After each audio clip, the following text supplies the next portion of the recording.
So, you may have noticed that I've become rather inactive on this channel. It's been just over a month since I actually last posted anything, and there's been a lot of things stopping me from getting content on this channel.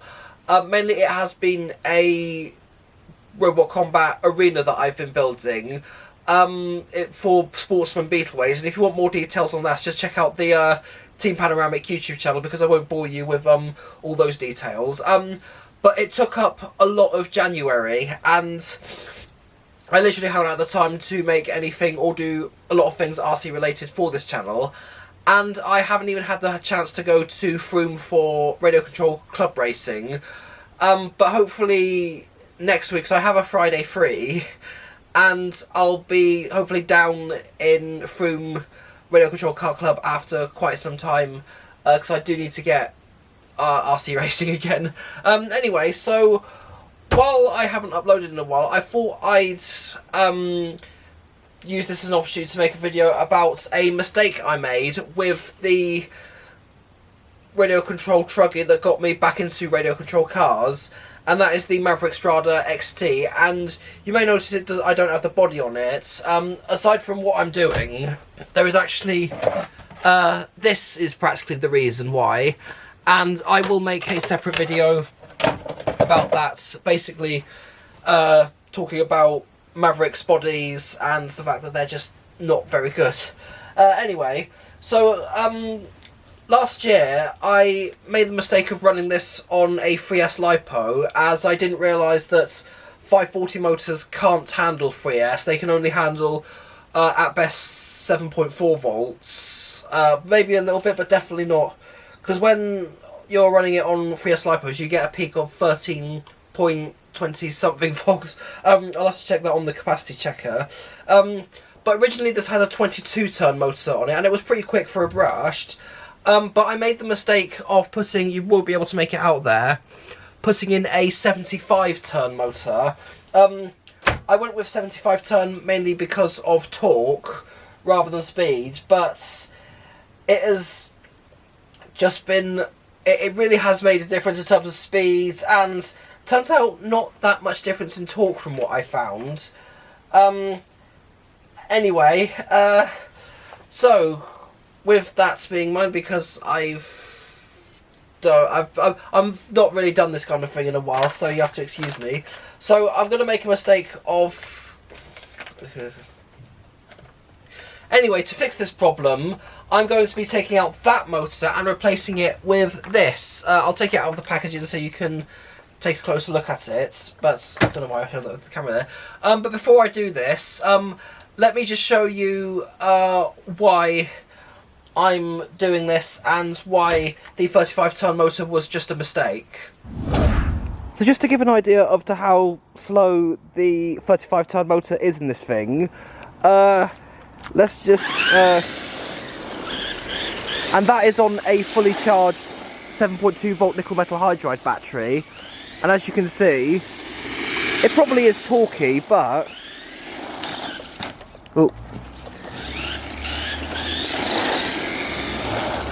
but yeah, it's there isn't really a lot of joy in how slow that is. And now compare that with this 1994 Traxxas Rustler I restored a couple of months ago, which has a similar wheelbase, slightly smaller wheels, is two-wheel drive, but has a 21 ton brush motor in it. So let's see how this drives. And I've got to try and steer this thing while holding the camera because it's on a different transmitter, but you can see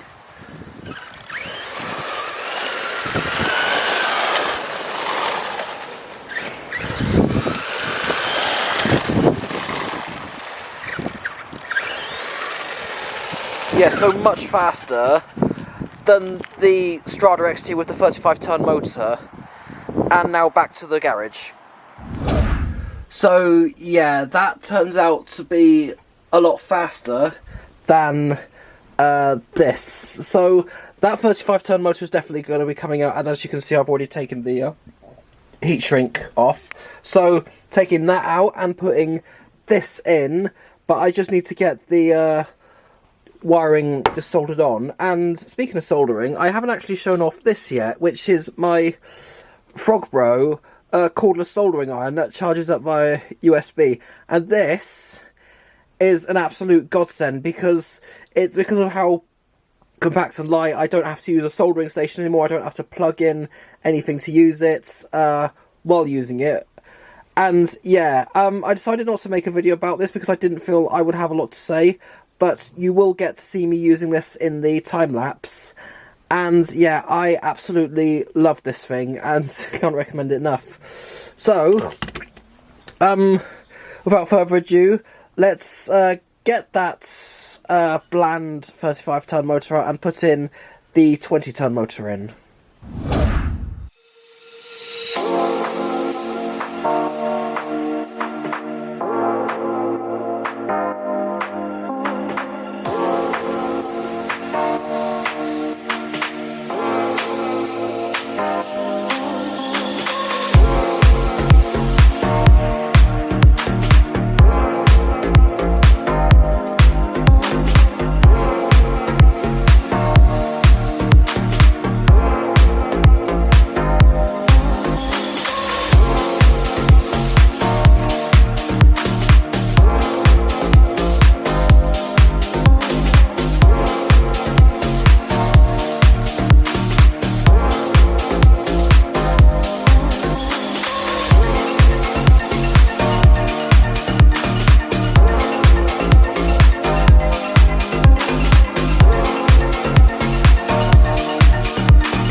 So, I completely forgot how much of a hassle that the motor was to change in this thing.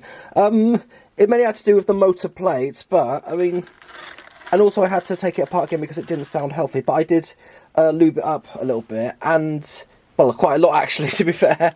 Yeah, it sounds healthy. Now, I feel like that Maverick have made a mistake by having the motor plates and the threaded bit for the shaft all in one plate, and I would have preferred that to have had it done in a single plate, like I think some of the Tamiya stuff that I've built previously, like the TT02 and the TT02B, but that took a lot longer than it should have done and anticipated to take out. Anyway, as for this, I don't have any plans for this. I might see if there is anyone at Froome Radio Control Car Club who might have a use for this outside of racing, because obviously motors have to go through a certain homologation, and 35 ton is just too slow for club racing. And anyway, so just for comparison, let's just have a recap of how this thing ran on 35 ton. So here it is on the 35 ton motor.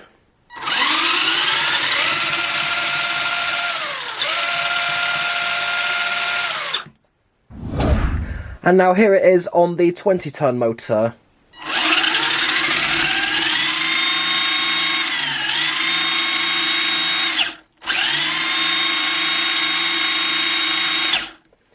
Yeah, there's definitely something noticeable there. Feels like there is a difference, but we'll get a real feel of how different that is when we take it out for a proper drive. Well, a test drive at least. Alright, so just taking this outside just to see how this thing actually runs with the new motor in. So, moment of truth.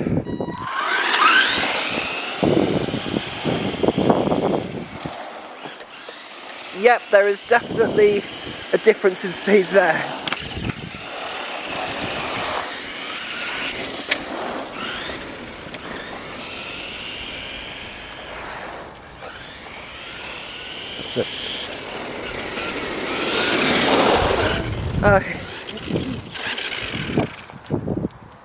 So yeah, there is definitely a difference there.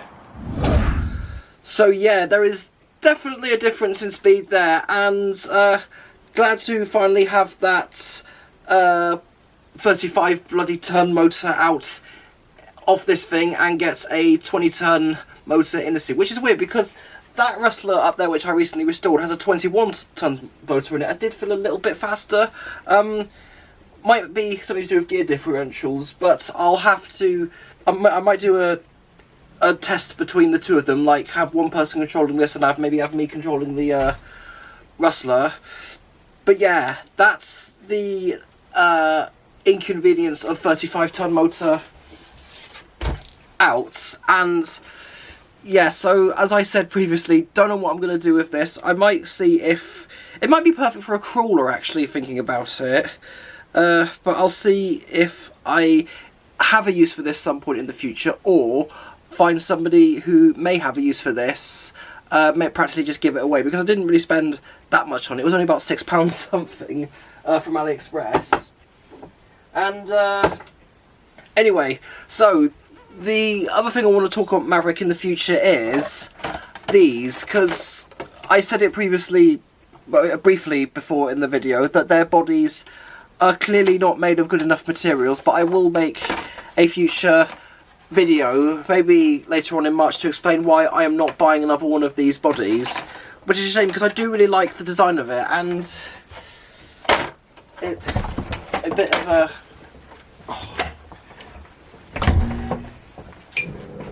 a... Seriously? What? I've got a load of my kit. I haven't got time to wait around for you. So I guess I'll have to finish the video out here then. Anyway, so hopefully for next week's video I will be back at Froome Radio Control Car Club, because I've really missed RC racing. I literally haven't been able to do it because of so many things that I've been recording, like so many projects that I've been doing.